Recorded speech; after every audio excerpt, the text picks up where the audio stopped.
Hello friends. प्रत्येक व्यक्ति में 13 क्लॉटिंग फैक्टर होते हैं जो ब्लीडिंग होने पर क्लॉट बनाकर ब्लीडिंग को रोकते हैं। इनमें से किसी फैक्टर की अनुपस्थिति एबनॉर्मल ब्लीडिंग टाइम के रूप में दिखाई देती है। ब्लीडिंग टाइम या बीटी एक प्रकार की रक्त की जांच होती है जिसमें व्यक्ति की अंगुली या कान के लोब पर प्रिक किया जाता है।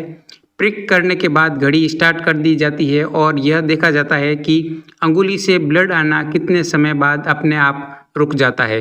अंगुली को प्रिक करने से लेकर ब्लड के रुकने तक के समय को ब्लीडिंग टाइम कहा जाता है।